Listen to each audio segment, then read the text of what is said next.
should all be wrapped up in one little tube.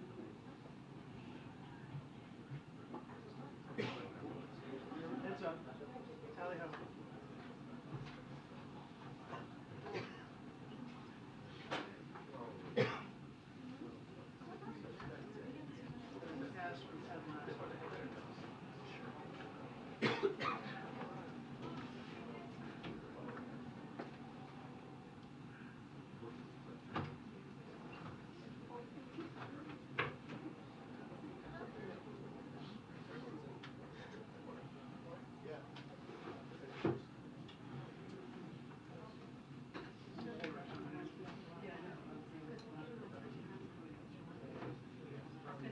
Yes, and so far from what we've been able to see, the Putin-Xi meeting in Moscow is really just a compliment fest as the two are heaping praise on each other.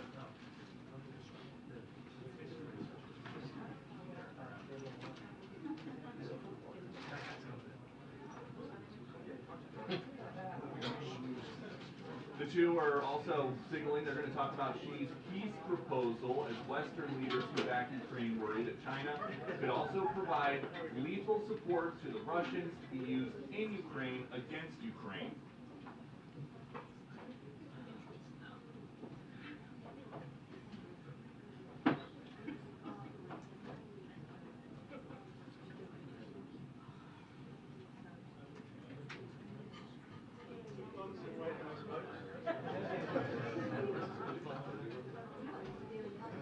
Putin's calling Xi a dear friend, and Xi is calling Putin a dear friend. She's also telling Putin that he is convinced if Putin runs for president again in 2024, he will win, but some experts say they are skeptical that today's meeting is anything more than a high-profile way for China to help Russia save face.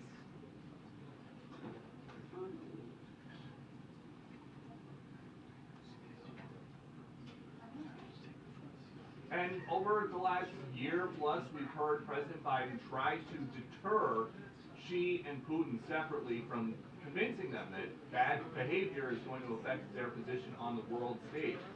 It seems like they are ignoring those warnings, though, and teaming up. We hope to hear more about that any minute. Sandra?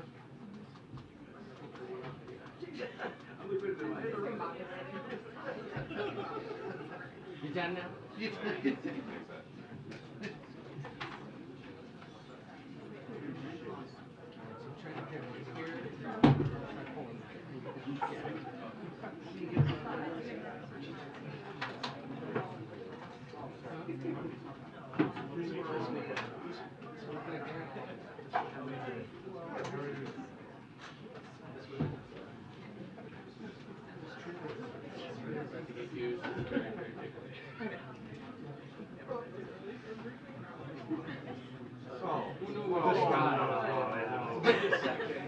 ISP is coming in. Come on. Yeah, I know. You didn't hit me enough. Who's here? You.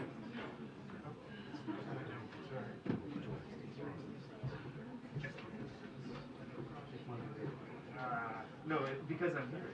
That's right. No, because it's the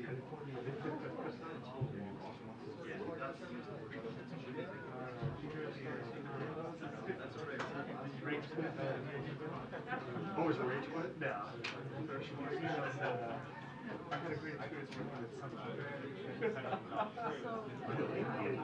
Fine, Kelly. How are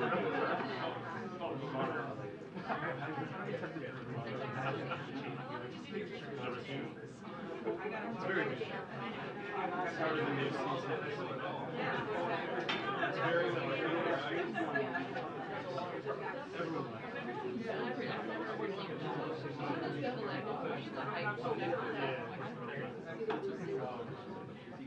No, it's with Oliver. You didn't see the video?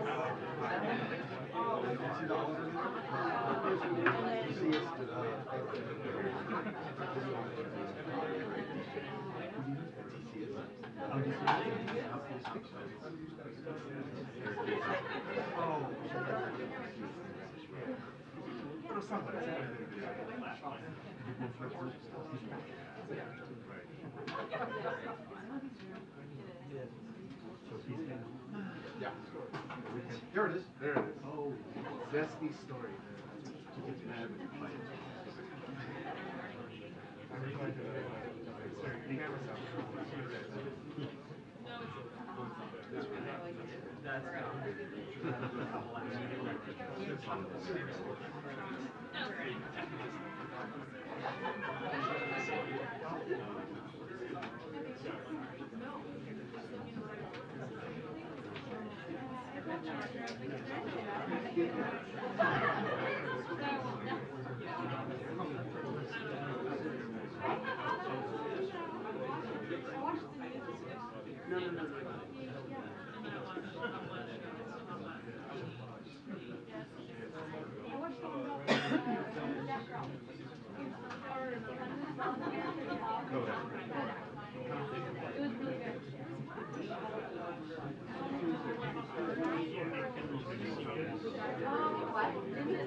Yeah, you can really set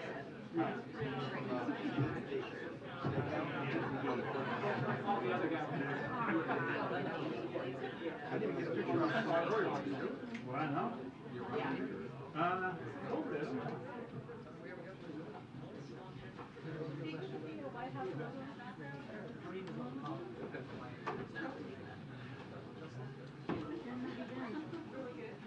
Good, good. Good to see you. Good to see you as well.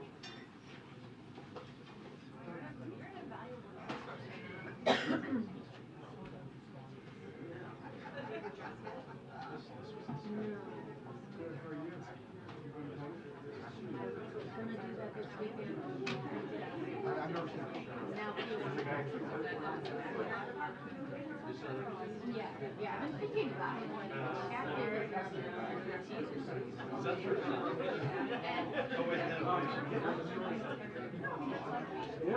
good. It's like a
most of the time it's first.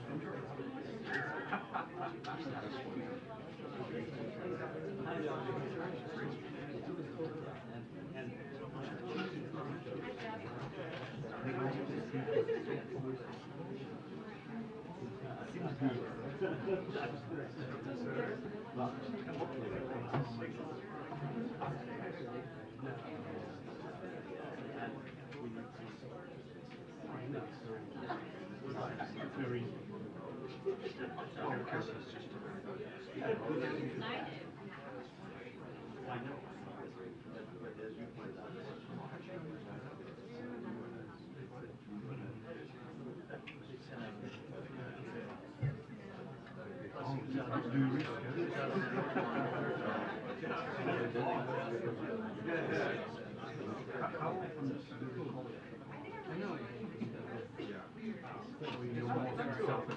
mostly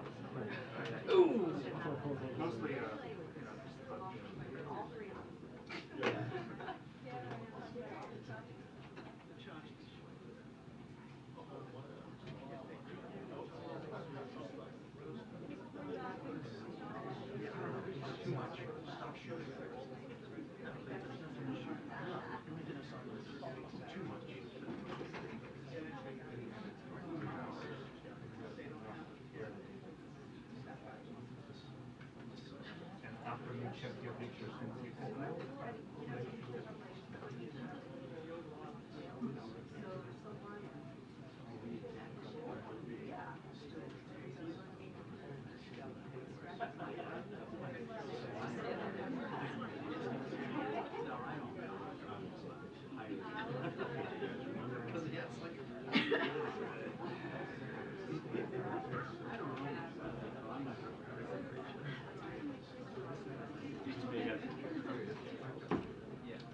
What we were waiting for. Attention, 2 minutes to the press briefing. Attention, 2 minutes to the press briefing. Thank you.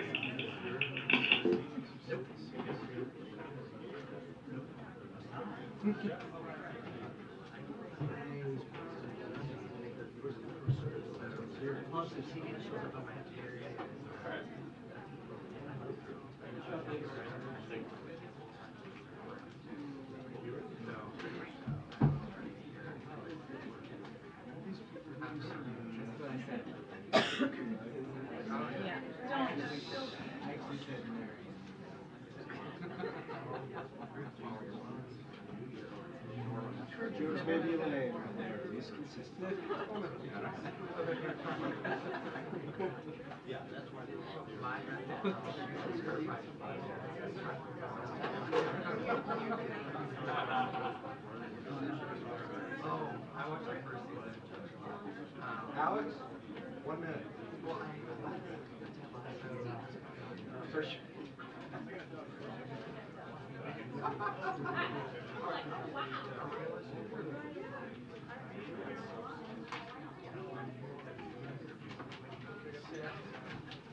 Sorry.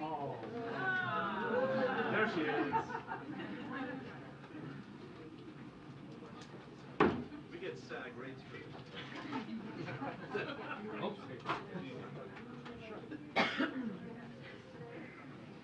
You guys do. Yes. Thank you.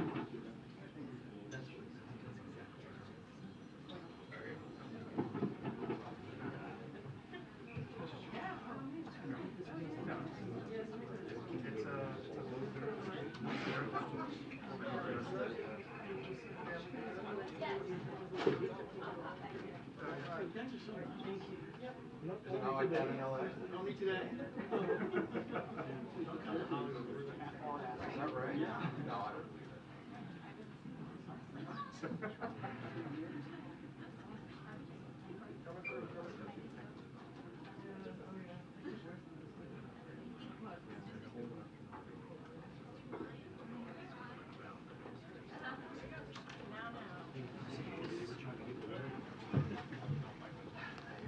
Oh my gosh. Hello. Hello.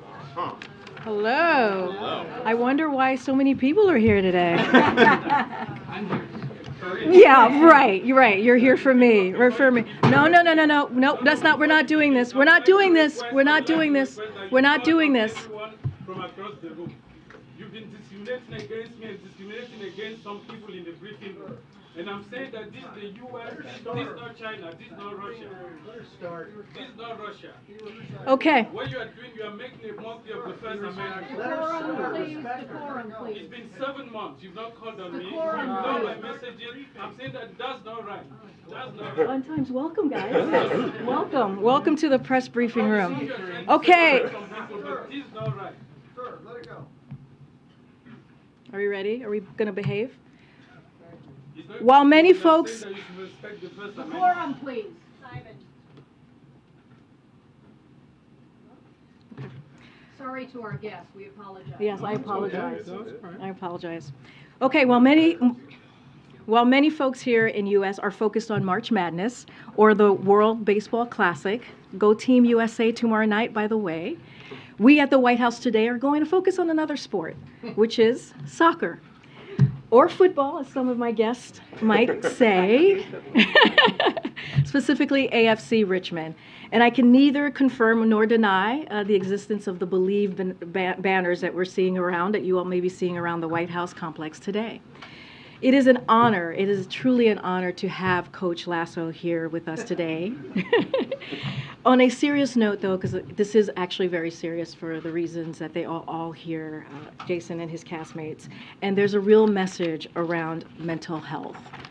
And they are meeting with the President and the First Lady, as you all know, this afternoon on this important topic. And as you know, the President has made mental health the centerpiece of his unity agenda. And I know that Jason wants to share a few words. And so, Coach Lasso, the podium is yours. I appreciate it. Here you go. Thank you. Thank you. I truly did not know it was going to be this one when on the way here. Not until we were out here. So thank you for taking an interest. And I know you're here for bigger reasons than us. But I just want to say that on behalf of myself, everyone here with me today, and the numerous other folks that it takes to make our show, Ted Lasso, it is sincerely an honor to visit the White House and to have the opportunity to speak to the President and to the First Lady about the importance of mental health. So, like, no matter who you are, no matter where you live, no matter who you voted for, we all probably, I assume, we all know someone who has, or have been that someone ourselves actually, that's struggled, that's felt isolated, that's felt anxious, that has felt alone, right? And it's actually one of the many things that believe it or not, that we all have in common as human beings, right? And so that means that it's something that we can all, and should talk about with one another when we're feeling that way, or when we recognize that in someone feeling that way.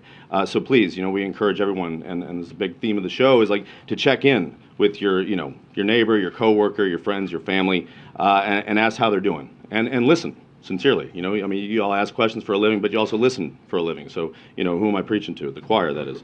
Okay. And while it's easier said than done, we also have to know that we shouldn't be afraid to ask for help ourselves. And that does take a lot, especially when it's something that has such a negative stigma to it, such as mental health. And it doesn't need to be that way. And if you can ask for that help from a professional, fantastic. If it needs to be a loved one, equally as good in a lot of ways, because sometimes you just need to let that pressure valve release.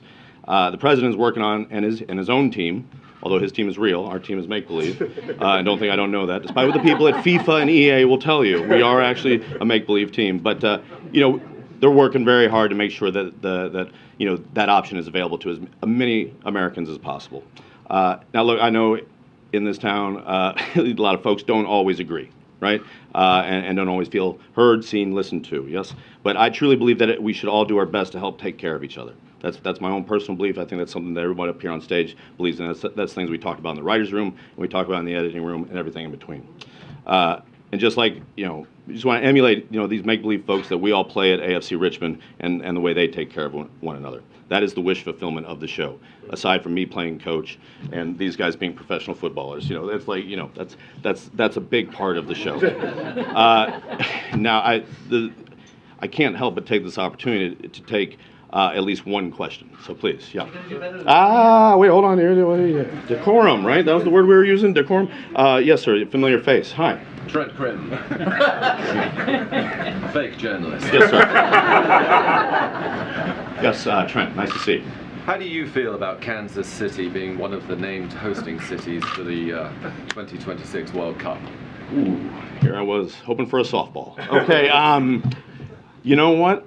I'm very excited, truth be told. Yeah, Kansas City is going to be one of these teams. I love this town. What I am genuinely worried about is once we get all these folks from all over the world to come to Kansas City and see our city, eat our food, meet our people, you're going to have a lot of folks that won't want to move away. That's what I'm worried about. That's it for us, all right? Thank you very much. All right, see you guys. Thank you sincerely so much for having us and putting up with us. Now on to greener pastures. Thank you so much. Thank you. All right, Thank see you guys. Thank you so much.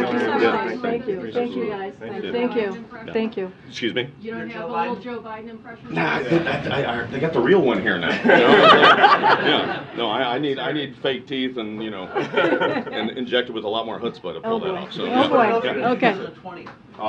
Thank you so much. Thanks, guys. Thank you so much. Thank you. Thank you. Okay. I just got to say something before we start. I know some folks are probably going to leave the room.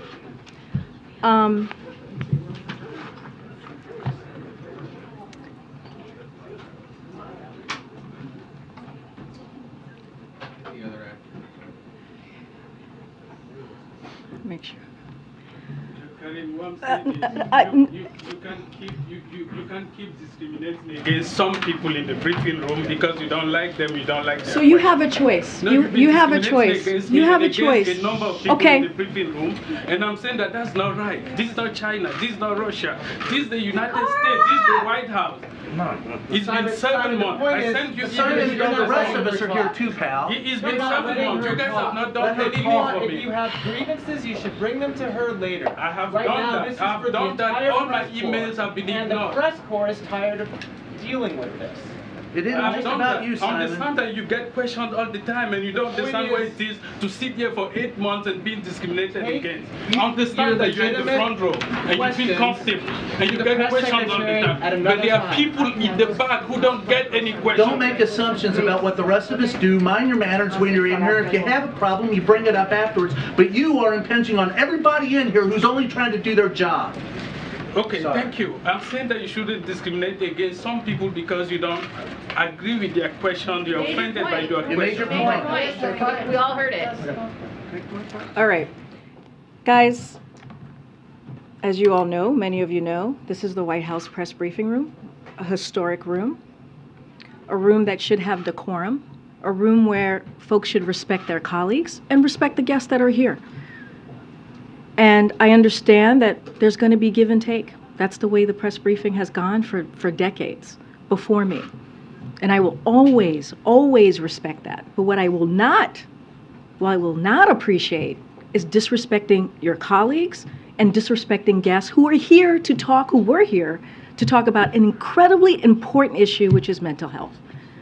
And what has just occurred this last 10, 15 minutes is unacceptable. It is unacceptable. So we're either going to continue the briefing or we can just end the briefing right here. No. Okay, well then, let's go. Now for my next guest, my colleague John Kirby is joining me here today to talk about President Xi's visit to Moscow and take any questions that you may have. Again, another guest that should be respected in this room and allowed to take questions from the front and from the back, and that's what we do every day, and that's what we're going to continue to do. Go ahead, Admiral. Good afternoon, everybody. I do have a few things to get through, and I promised Karine I'd try to be as brief as I could, but there's a lot going on, so just please bear with me, and then be happy to take as many questions as time will allow.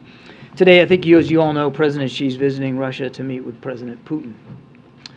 Now, you also probably know that China's already issued a 12-point plan for the conflict in Ukraine, which includes an essential point, and that's respect for the sovereignty and territorial integrity of all countries.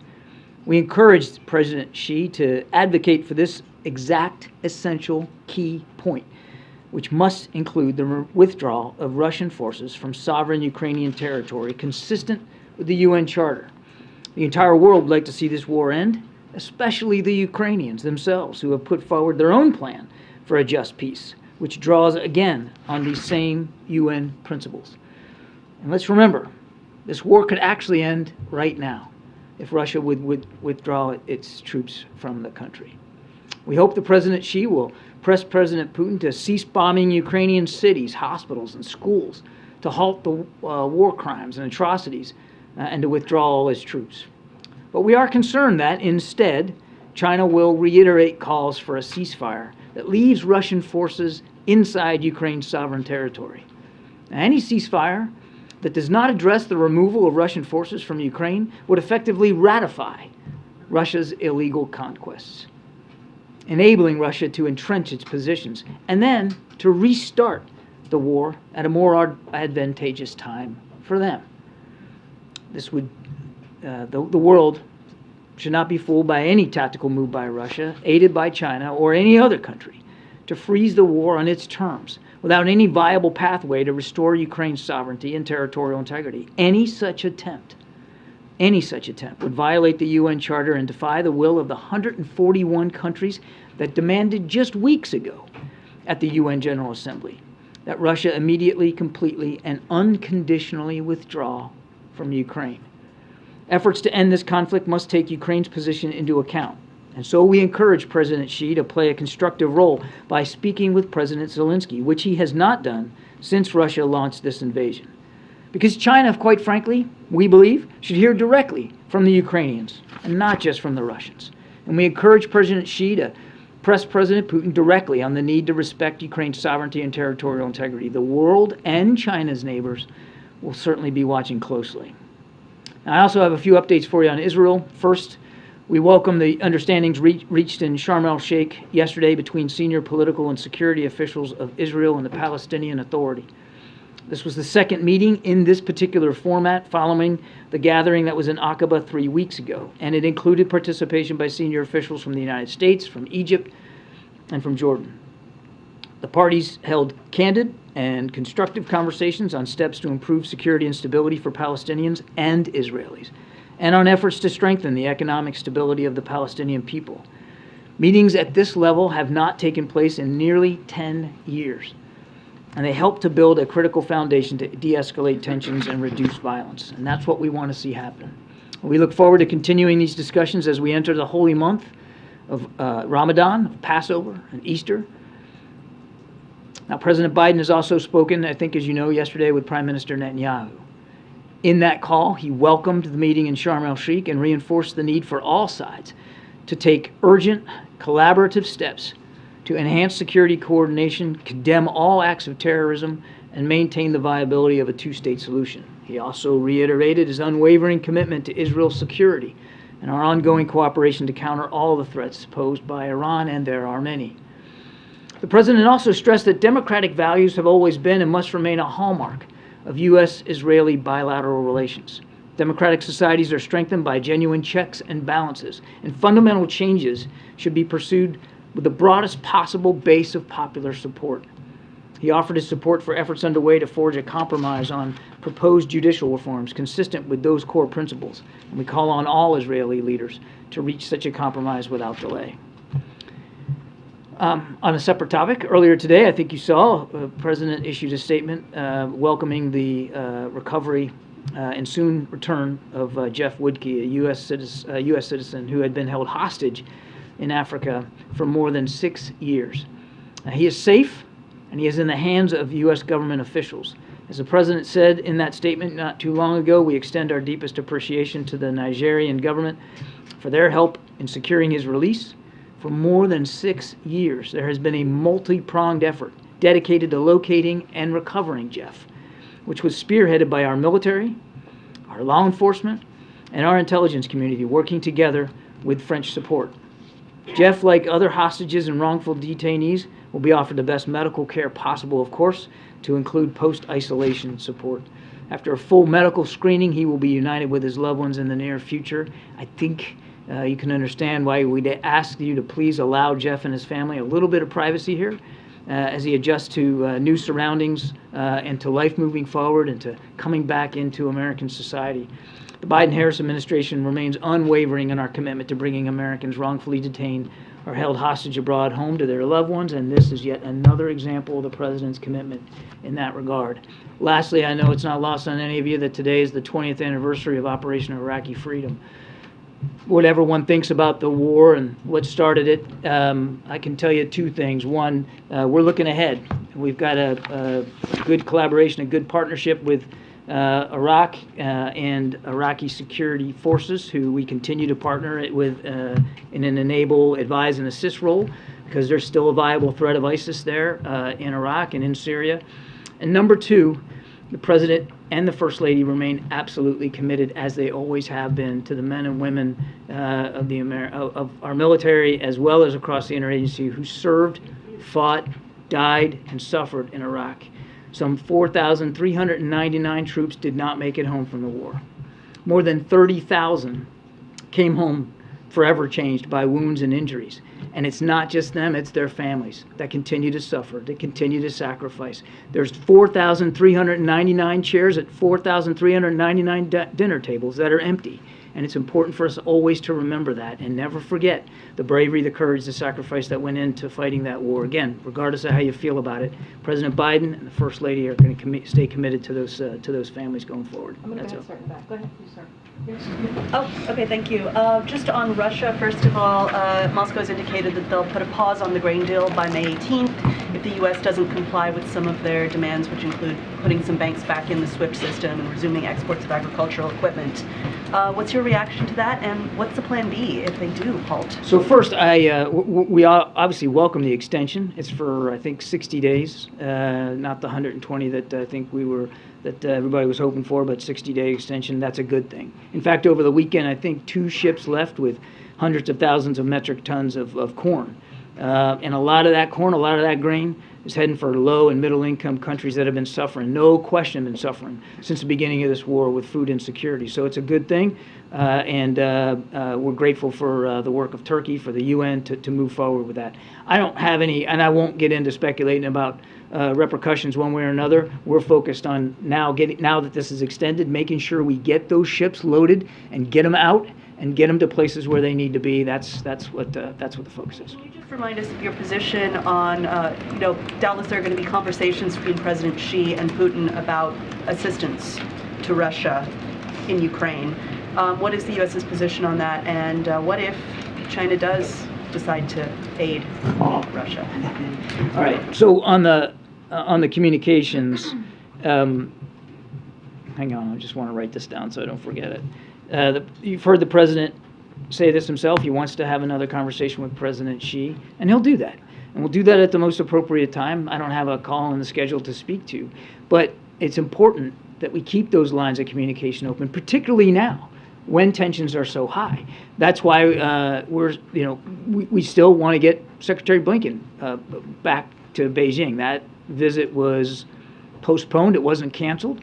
And we're still hopeful that we can get that back on the calendar. As a matter of fact, we're having discussions with the PRC right now about potential visit by Secretary Yellen and Secretary Raimondo to go over there and talk about economic issues. So there's that we're still working. So all of that, keeping those lines of communication open, are still valuable. Now, you asked about lethal weapons and provision of lethal weapons by China. We'll see what they come out of this meeting talking about. I mean, we don't know if there's going to be some sort of arrangement. I would just tell you that we still don't believe that China's taken it off the table. We still don't believe and haven't seen any indication that they're moving in that direction, or they've made a decision to provide, or that they're actually going to do that.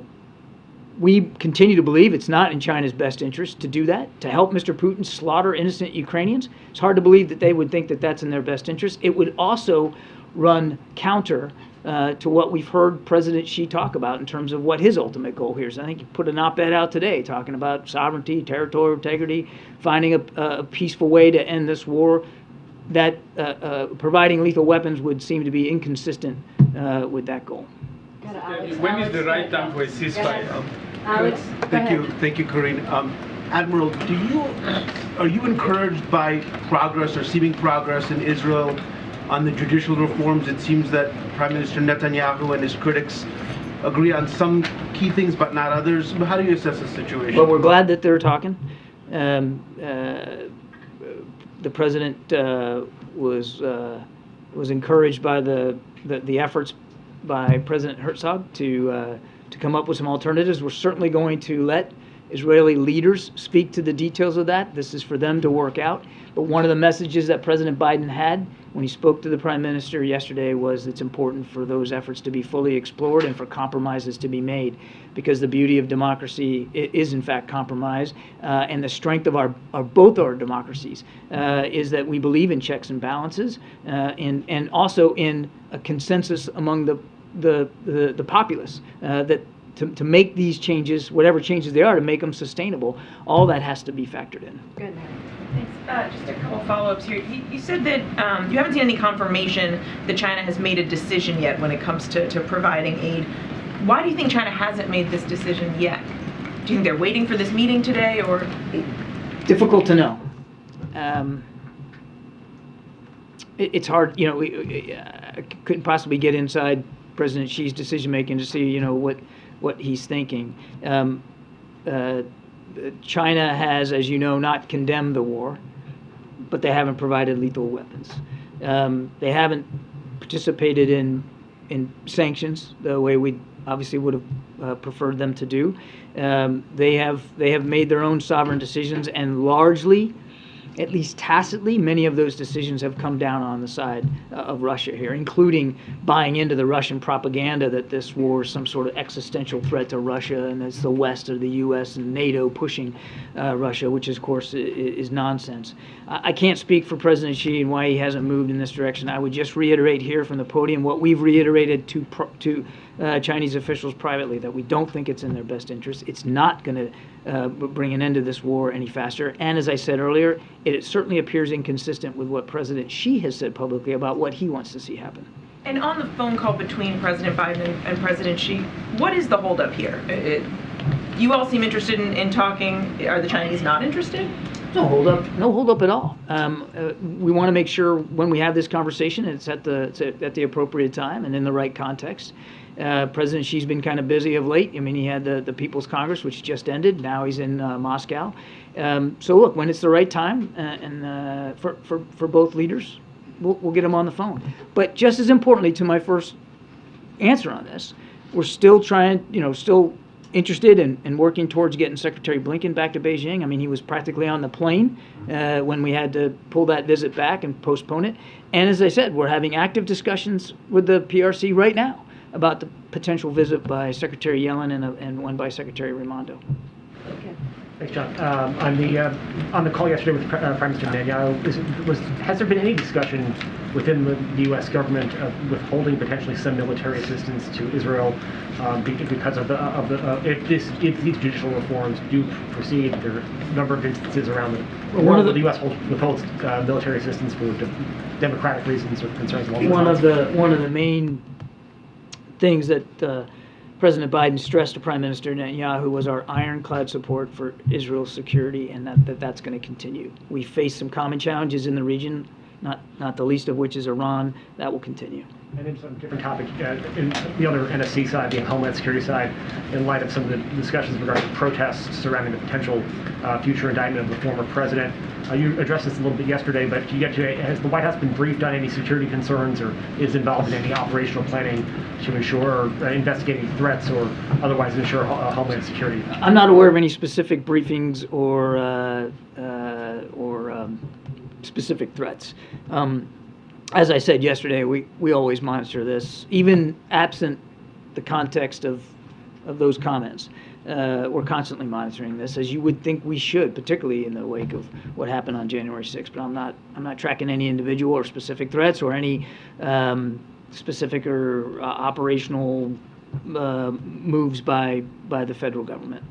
Yeah. Thank you. John, does the president plan to invite Prime Minister Netanyahu to Washington for a visit? There's nothing on the schedule right now for that. And more broadly on the Russia question, is there another way to look at President Xi's visit other than a show of support for President Putin? I think clearly, look, take a couple of steps back here. I mean, this is a relationship that has been burgeoning of late. These two countries have grown closer. They are both countries that chafe and bristle at U.S. leadership around the world, that chafe and bristle at this idea. I know it sounds like a wonky term, but this rules-based order, this international rules-based order, which so many countries helped to establish in the wake of World War II, these two countries, they don't like that much. And they'd like to challenge it. And in China's case in particular, they certainly would like to challenge U.S. leadership around the world. In President Putin, President Xi sees a potential ally in that effort. For President Putin, he sees in President Xi a lifeline of sorts for a war that he's conducting that has clearly not gone anywhere near the direction he wanted it to go, and a military that is clearly failing on the battlefield. So it's a bit of a marriage of convenience, I'd say, less than it is of affection.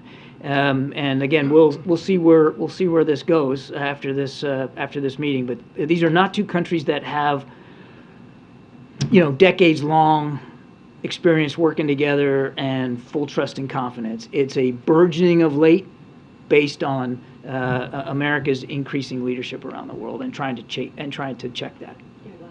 Thank you. I wanted to ask you about the Government of India protest against, there was an attack on the Indian consulate in San Francisco yesterday. the doors were broken, windows were broken, and the graffiti is written on the wall. Is the president aware about it? And I haven't seen any action being taken by the San Francisco police yet. We certainly condemn that vandalism. It's just absolutely unacceptable. The State Department's Diplomatic Security Service is working with local authorities. I can't speak for the San Francisco police, but I can say that the Diplomatic Security Service is working with local authorities to properly investigate, and obviously State Department is going to be working from an infrastructure perspective to repair the damage, but it's unacceptable. Now that you have a U.S. ambassador to India confirmed by the Senate, it has been more than 2 years now that you didn't have an ambassador to India. Can you look back and say how did it impacted your ties with India, not having an ambassador on the ground in Delhi? It always helps if you have a Senate-confirmed ambassador in a country, particularly one that's so important like India to us in the region and around the world. But we didn't let that stop us. President Biden has prioritized that bilateral relationship, and even though without an ambassador, we certainly had a very competent charge there and a very competent career staff in the embassy that were able to continue to advance our foreign policy interests and this bilateral relationship, and did so quite effectively. But obviously, having an ambassador is always important, and we look forward to Wait in the back behind Alex. Thank you. What is the administration doing specifically to counter the growing Russia and China relationship? What we're focused on is revitalizing our alliances and partnerships around the world and advancing our foreign policy goals around the world, and in working to strengthen the foreign policy objectives and the mutual security objectives that we share with so many other countries. I mean, last week on Monday, the president was in San Diego to unveil with Prime Minister Sunak and Prime Minister Albanese of Australia this AUKUS deal. This is an opportunity now to help Australia get their own nuclear-powered submarines. That's just one example. That's what we're focused on. It's not about countering them. It's about advancing our goals. Thanks. John, Russia and China, it seems like these two superpowers are teaming up now against the U.S. Why did President Biden let this happen? Peter, these are two countries that have long chafed, as I said to Jeff, long chafed at U.S. leadership around the world, and the network of alliances and partnerships that we have. This is not something that these two countries just cooked up since President Biden got elected. But it is something that they have been since he's been president. He has talked tough. He tried to pressure Putin and Xi to act right or risk their standing on the world stage. Does he see now that they don't care? I think if you ask a lot of Russians, they certainly care. I mean, their economy is barely being propped up by some pretty radical measures by Mr. Putin. Their military has been roundly embarrassed inside Ukraine, and they continue to lose ground there. And as for China, again, take a look at the way the president has really revitalized and restored alliances and partnerships that were let go, if not ridiculed, in the previous administration. We have prioritized them, and there's no other nation around the world that has this alliance and partnership network that we do. 5 of our 7 treaty alliances are in the Indo-Pacific, and President Biden has prioritized each and every one of them. Specific to these two leaders, though, do you think that Putin and Xi fear President Biden? You'd have to ask them whether they fear or they not. It is not about fear. It's about President Biden advancing our foreign policy goals around the world. It's about President Biden revitalizing these alliances and partnerships. It's about President Biden and what he's doing to preserve our national security interests around the world. That's what we're focused on. Welcome back. Thank you. It's been a minute. Has the president spoken to Jeff Woodkey or his family yet today? I don't think there's been any direct communication by the president with respect to the family yet. I mean, we're just delighted. This news just broke, as you know. We're just delighted to be able to get him back in our hands. We're going to make sure he gets the care he needs, and I'm sure there'll be appropriate communications at the right time. But as I said in my opening statement, this is, 6 years, and they just got word today. We need to give the family a little breathing space. And sir, really quick, your reaction to President Putin visiting Mariupol over the weekend? So, look, a couple things there. I certainly won't speak to his travel habits, but Mariupol is far from the fighting. It's far from the front lines. I hope he did get to see the damage and the destruction that his troops did to that city. And I heard in the press release that he was going to look at all the ways they're rebuilding Mariupol. How about the fact that they shouldn't have to rebuild it? Because he shouldn't have bombed. Sorry. He shouldn't have. I was going to use a word I shouldn't use here. So I hope he got to see what his troops, his military, and his war did to that city.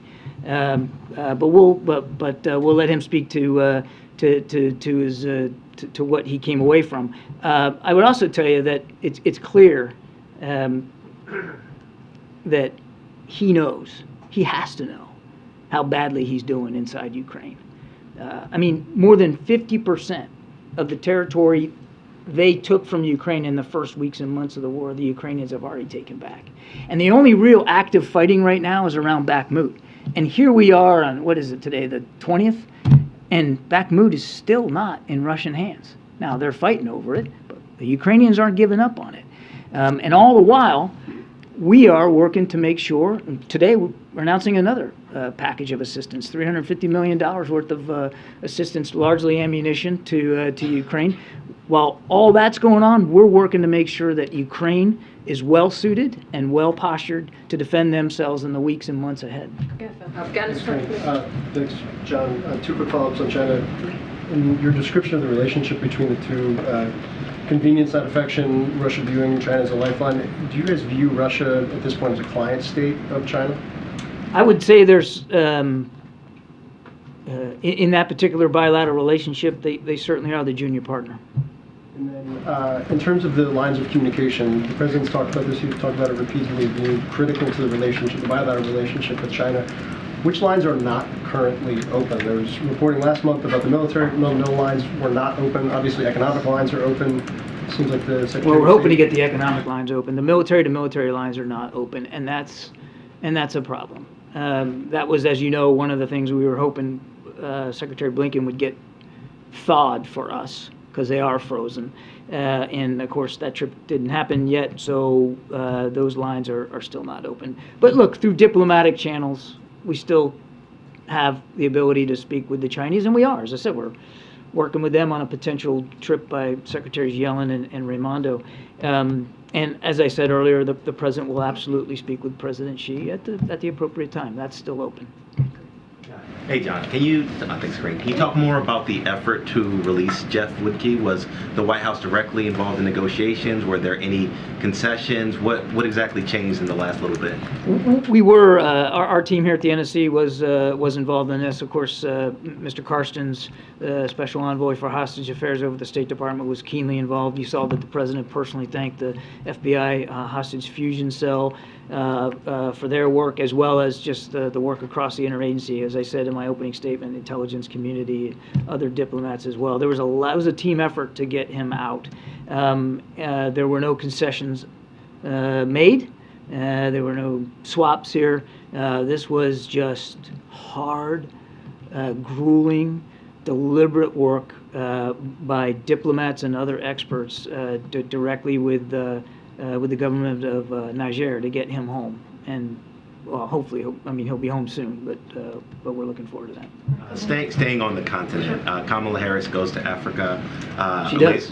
Later this week. She does. The First Lady has, Secretary of State has. I wonder what, at the end of Biden plans later this year. I wonder at the end of the day, sort of what message you hope to send to those nations, to the continent, and is it a direct foil, a direct, to China, to China's role in the region? So the message is the same that the president delivered when we had the African Leaders Summit here in December, and that's that Africa matters, the continent matters, and our relationships across the continent all matter, and we work on those relationships one at a time, because every country on the continent is different, has different needs, and different expectations of American leadership. And that's why the president, at the end of that summit, assigned Mr. Carson to be the special envoy for implementation. And you're seeing us now move out on that. You mentioned the vice president's trip. First lady was just there.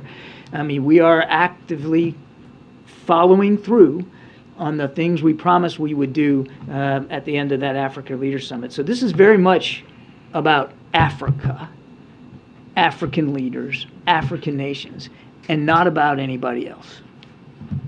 Thank you so Can I much. ask you a follow-up question on that? I have a question on India and China. There is a report from U.S. News saying that the U.S. provided intelligence to Indian military and that helped them repel a Chinese incursion that happened last year. Can you confirm that? And does it mean that, generally speaking, there is more intelligence sharing with India? No, I can't confirm that. James. Karine, thank you. Admiral, thank you.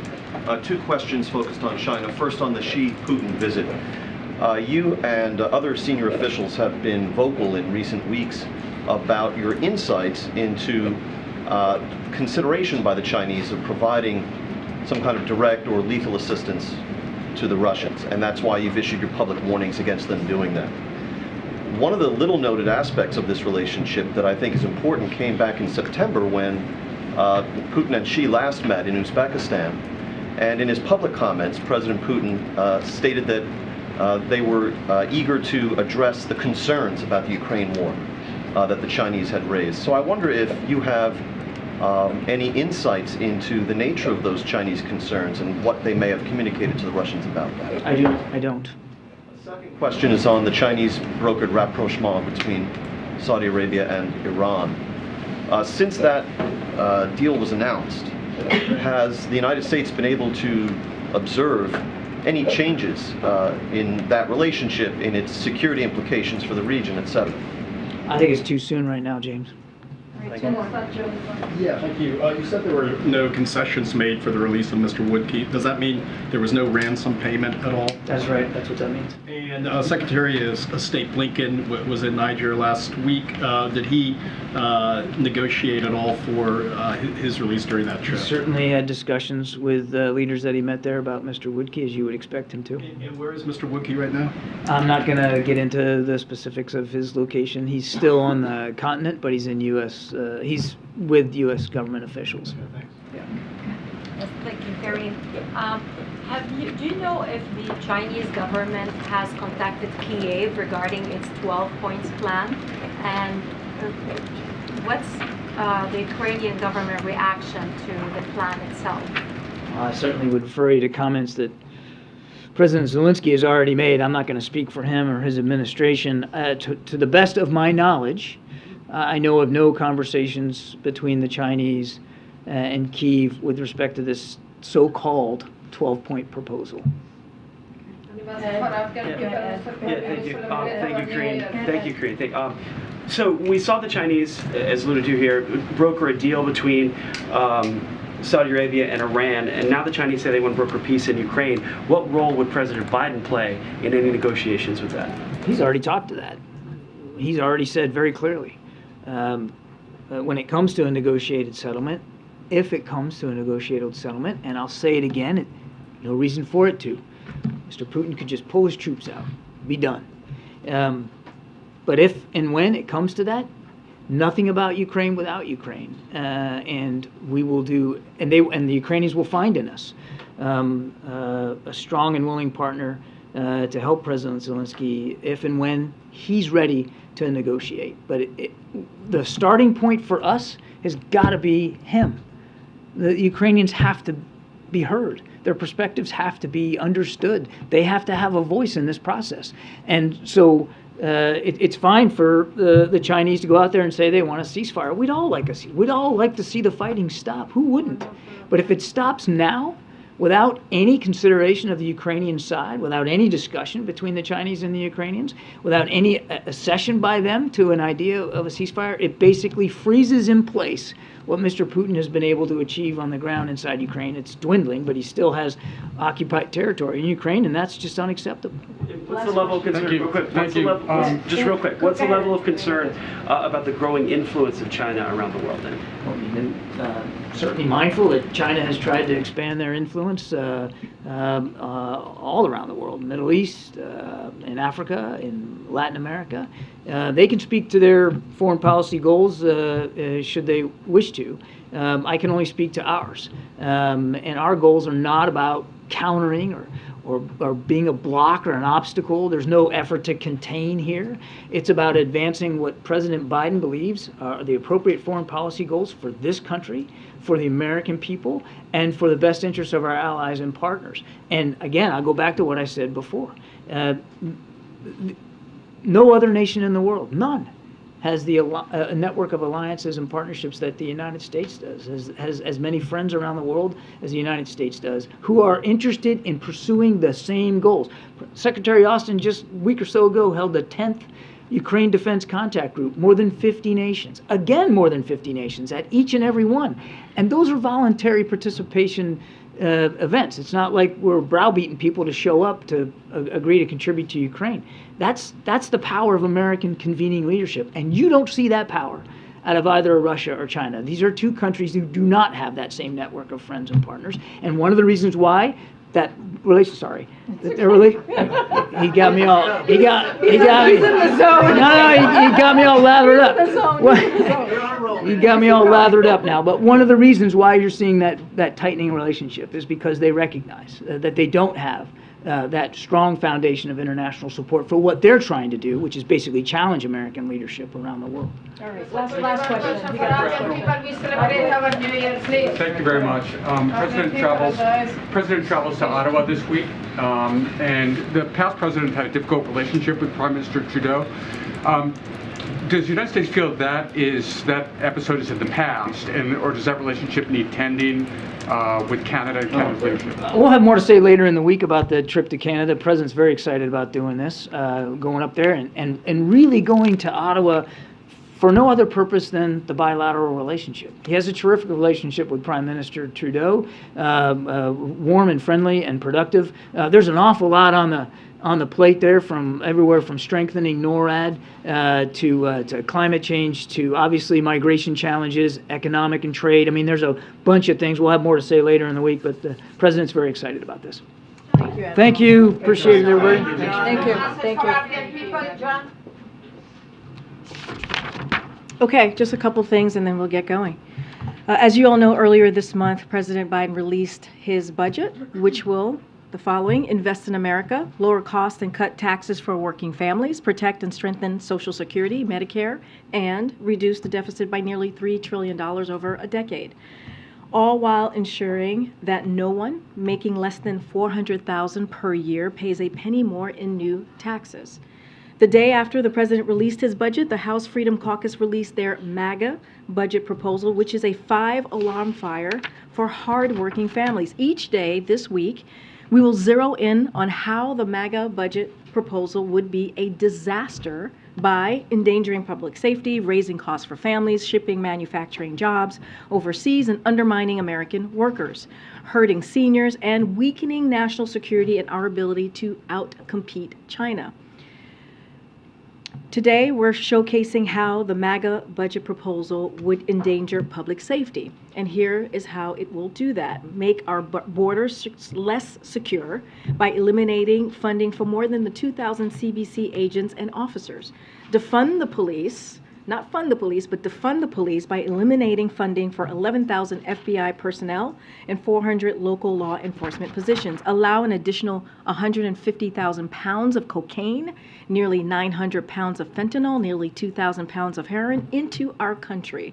Slash rail safety inspections, leading to 11,000 fewer rail safety inspections days next year alone.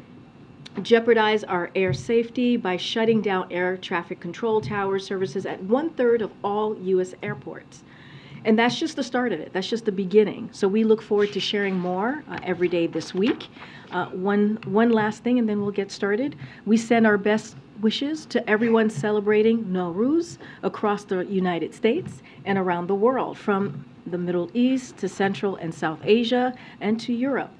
The Nowruz holiday brings loved ones together around the Hafseen table to reflect on the year that has passed and renew hope for the year ahead. This year comes at a difficult time for many families, when the hope is needed more than ever, including for the women of Iran who are fighting for their human rights and fundamental freedoms. The United States will continue to stand with the women of Iran and all the citizens of Iran who are inspiring the world with their conviction and their courage. And together with our partners, we will continue to hold Iranian officials accountable for their attacks against their own people. With that, you want to kick us off, Steve? Thanks, Karine. It's first a quick moment of personal privilege here. I just want to express our apologies to the press corps, to the folks watching at home for the display we saw earlier. Our responsibility is to them. We're here to ask questions on their behalf, to hold their government accountable, because they can't all be here. This isn't about us. So with that, for you, there's some calls over the weekend, last couple of days, from small, mid-sized banks calling on the federal government to assure deposits above $250,000. Is that something that the president would be supportive of? So don't have any newest announcement at this time for you, and appreciate that, I should say. I appreciate that. I think the American people appreciate that, because that is an important message to send to all of them who are watching. But as you know right now, Zeke, our goal is to ensure the financial system is stable. That is their focus of That is the focus of Treasury and the bank regulators. And as you saw, due to our actions this week at the direction of the president, Americans should be confident of their deposits. We'll be there when they need them. And so, again, that's what our focus is going to be. We don't have any new announcements at this time, but clearly we want to make sure that our financial system is stable. Briefly, on a different topic, Congress has sent the president the COVID origins bill. Does he intend to sign that? I spoke to this last week. We're certainly reviewing it. Just don't have anything to share on the president signing the bill at this time or next actions. Thanks, Karine. And I'll join Zeke in what he said earlier.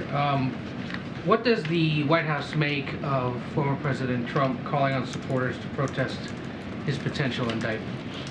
So, as you know, it's an ongoing investigation. We do not comment on any ongoing investigations from here. We've been very consistent on that. So certainly I'm not going to break that, break our protocol here. So I won't comment from here. I'm not asking about the potential indictment itself. I'm asking about the former president calling on supporters to protest the possibility that he might be indicted. Understood. Wanted to say that at the top. So look, the president has been very clear when it comes to Americans who want to protest. They should do it peacefully, and that is something that is incredibly important that the president has always continued to say, but I don't want to get into hypotheticals from here, and so I'll just leave it there. There's one other thing related to this that isn't hypothetical, because now House Republicans are requesting to speak with the Manhattan District Attorney Alvin Bragg about his ongoing investigation into former President Trump. Is that the view of the White House, a proper use of federal taxpayer dollars to investigate or try to find out what a local prosecutor is doing? Again, I'm just not going to speak, because that is an underlying connection to the investigation. Just not going to comment from here. Look, the president is going to continue to focus on what the American people need, their priorities. We're going to continue to focus on lowering costs. We're going to continue to focus on the president fighting for Medicare, Social Security, ACA. That is what the president's going to do. Look, if Republicans, and the president has said this over and over again, if Republicans want to work with us in a bipartisan way to deliver for the American people, to continue to build on the successes that we have seen in the last 2 years when it comes to the economic policy, building an economy from the bottom up, middle out, he's willing to have that conversation. We saw what the president proposed on Friday regarding changes to how the FDIC oversees banks and executives at banks specifically. Has he been in touch directly with any business leaders or who was it here at the White House that may have had conversations with Warren Buffett, for example? So I've seen the reports on Warren Buffett that you all have been reporting on. Don't have anything to read out or to lay out on any conversation, and so I'll just leave it there. And the president himself, otherwise. Just don't have anything to read out on conversations that the president may have had with anybody from the business sector or outside of the White House. What I can say is, and we've said this many times before, he has been kept regularly updated by his economic team, by the chief of staff, and that continues. Thank you. To put a follow-up on Ed's question about the former president's message to his supporters, given what we've seen in the past when the former president has urged his supporters to take our nation back, are you concerned and worried as an administration about the threat of violence? So look, we are always prepared. I can say that from here. I'm just not going to get into hypotheticals or any potential scenarios, but we are always prepared. And on the issue of banking, there's some reporting that Warren Buffett has been in touch with the administration, playing a role in sort of helping to advise as you address the banking crisis. Can you confirm that? Can you comment on any conversations with Warren Buffett? Yeah, I think Ed just asked that question. Mary. No, I just don't have anything for you at this time. I can confirm that I have not had a conversation with Warren Buffett, but no, I just don't have anything to read out at this time. No problem. Just following up on the broad question about banking, can you give us a sense of next steps in this? You express confidence that the banking system is strong, but there's still some jitters out there. Understood. Look, the president has already called for Congress to make it easier for regulators to do the following: claw back compensation, impose civil penalties, and ban executives from working in the banking industry. He will also going to call on Congress and bank regulators to strengthen the rules for larger banks so this doesn't happen again. As you know, and I've said this many times before, in 2018 we saw that the previous administration rolled back some of the tough requirements put in place under the Obama-Biden administration, and so which was put in place to strengthen the financial system. So the administration is going to actively look into what regulations or laws should be strengthened to prevent this from happening again. But look, the actions that we saw this weekend, the actions that we have seen over the past 10 days or so, should give the American people confidence that depositors will have their money, will be there when they need it. And so again, we have done everything that we can to make sure that we hold the managers of these banks accountable, and that this does not affect, and we don't put on the hook, the taxpayers or the American people. Is the president worried, or is the White House worried about the politics of this in terms of banks getting bailouts and average Americans, so to say, not? So look, the president made a commitment to make sure, and you heard also Secretary Yellen speak to this last week, and making sure that they're not put on the hook for this, right? Making sure that that the investors, as I just mentioned, the managers are held accountable. And so the president has made decisive, forceful actions to strengthen, again, the public confidence in our banking system. No taxpayers' money is being used or put at risk with these actions that have been taken over the last 10 days or so, and our banking system remains sound. That is something that you heard from Secretary Yellen directly herself just last week, and this is all done because of the president's direction that he asked the regulators to take a look at, that he asked the Treasury Department to take a look at and make sure that we make these decisive actions. Again, we just saw some decisive action this weekend, and so we want to make sure, and we're doing this to make sure that the American people are confident in the work that this administration is trying to do to make sure that we meet the demands, the resources for depositors are met. Thanks, Karine. Does the president believe that the actions of the last 10 days, which have been pretty extraordinary in scale and scope, are enough? That we're past this, we're through this, the system is going to be good to go from now on? So, look, when you think about the accountability that the president put forth just on Friday, which focused on ensuring that senior bank executives are held fully accountable, it builds on our work to ensure key executives that ran Silicon Valley, for example, Silicon Valley Bank and Signature Bank are removed, and investors in these two banks take their losses. But again, Congress should act, should make it easier for regulators to claw back those compensations that I mentioned, impose civil penalties, and ban executives from working in the banking industry again. So look, the president took the necessary actions to meet the moment that we're in now. He believes that Congress needs to continue to act. We're going to continue to have those conversations. Of course, there are things that we can do without Congress, which is what we're seeing the regulators do. But this is a partnership. This is also, we have to do this in hand with Congress. So of course, more should be done and can be done. Just one quick follow-up. Do you guys view this, you've said the issue of confidence several times in terms of how people are perceiving this right now. Do you view this primarily as a confidence issue, not a system issue or some bigger problem in terms of... So we want to make sure, I think it's important, the president believes, as president of the United States, as we're seeing what occurred these last, again, 10 days or so, I've lost count, but that Americans should have confidence, right? They should have confidence in the banking system. They should have confidence in the actions that the regulators have taken, that, again, at the direction of the president.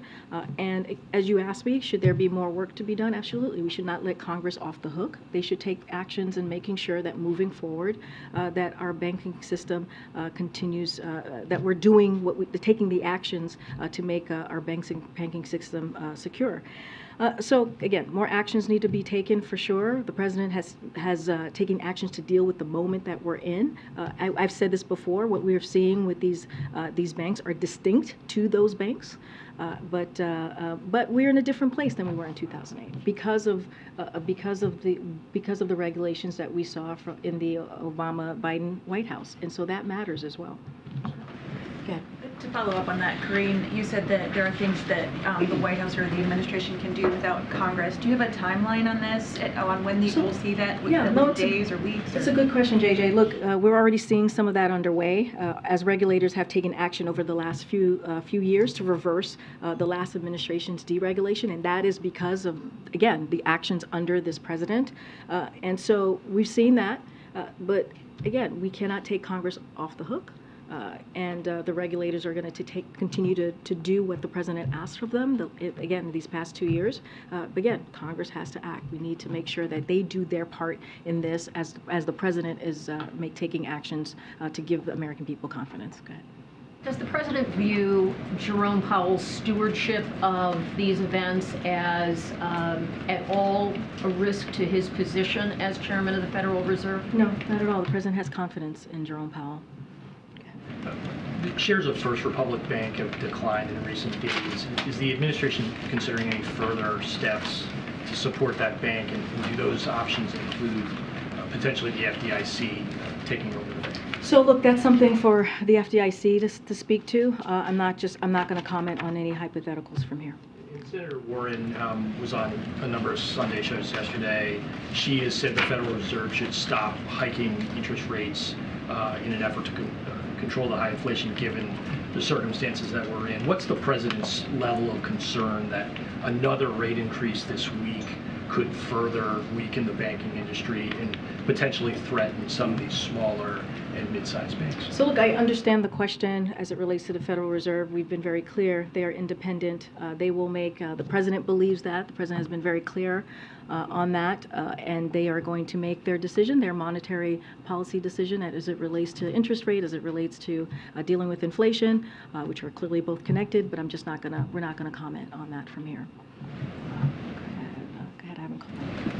How's switching gears to climate a little bit, how is the White House dealing with the new Intergovernmental Panel on Climate Change report that came out today? Are there plans to change anything that the administration's doing, or just carry on the programs and plans you have right now? So they have not spoken to our team about the report, so we need to go back and get their assessment on the report that you just mentioned that came out. So just don't have anything to share at this time, but happy to come back to you on that.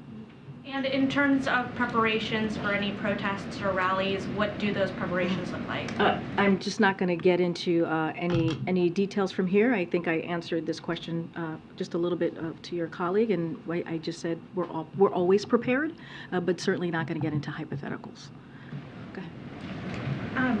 What's happening with the Cuban baseball defector, and are there any concerns about how that might impact any relations with Cuba? I don't have anything to share at this time on that question. Go ahead. Thank you. Karine, while we've been in here, there's been a couple of stories that have started to come out about the economic report of the president. I think there's an AP story and a New York Times story.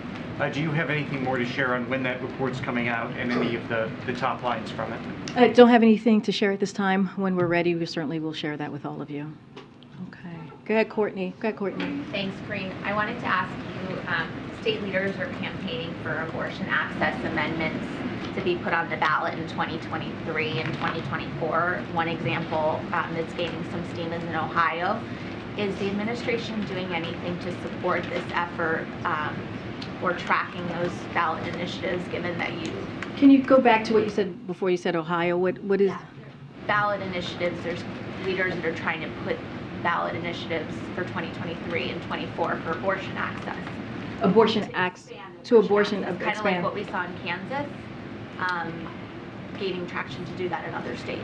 Well, look, the president has been very clear about especially the day that Roe was no longer the law of the land, that we needed to do everything that was possible to make sure that we protect women's rights to health care, and he's been very clear about that.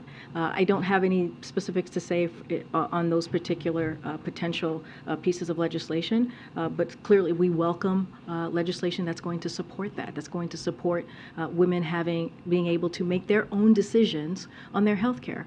And it is shameful. It is shameful that we're seeing extreme elected officials out there talking about national ban on abortion, and we're going to continue to call that out. We should not be talking about taking away the freedoms of Americans across the country, of women across the country. And so we're going to continue to be very clear about that. But certainly we would support legislation that helps expand the access for women.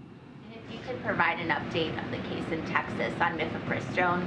I know that you've gotten that question a couple times about how you're preparing. We still don't obviously have a court order, but can you provide an update for people who are listening, who are worried about this decision and how it might affect their care? Yeah, I want to be very careful. It's as you know, the decision has not happened. It's an ongoing litigation. But I've spoken at this podium before how unprecedented if the decision were to ban a pill that has been around for more than 2 decades. That's in more than 60 countries. But again, this is about the FDA's authority to make its independent, evidence-based decision on drugs.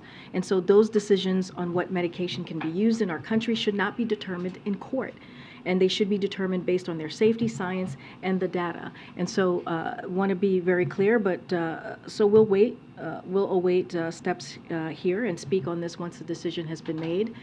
But again, the president is going to continue to be very vocal when it comes to protecting women and their rights to choose for themselves, for their own body, on how they want to proceed and move forward with health care. Okay. Go ahead, Ariel. So much. Tomorrow, the president will take part in this White House Conservation and Action Summit at the Department of Interior, where he will, and I quote the guidance, highlight the administration's actions and historic investments for the environment and nature. But just a few days ago, he greenlighted the Willow Project in Alaska. So it looks like he's sending conflicting signals here. So can you maybe elaborate on what his approach is on the environment and what he's telling, especially young activists who protested the Willow Project? Yeah, would disagree with that. As we have said before, the step that the Department of Interior had taken was because of certain legal constraints. So we have to remember that these were legal. This was part of a legal kind of decision, as I explained last week. And tomorrow's event is about building on the President's historic climate and conservation record, which the President is very proud of. If you think about what the President has done, protected more lands and waters in his first year than any president since JFK. He just last week, he declared the entire U.S. Arctic Ocean off limits to new oil and gas leasing. And the Interior Department also announced it's preparing new regulations to protect 13 million acres in Alaska. And so, the President is going to continue to fight for our climate, to protect our climate and take those actions. He's made the largest ever investments in conservation and restoration of our lands and waters. And so the President is very proud of his record, and he certainly will never back down from it. Yeah, Karen. Do you have any details of the Arts and Humanities Award ceremony tomorrow? I do. I do have some information to share with all of you. That's the awards that are happening tomorrow.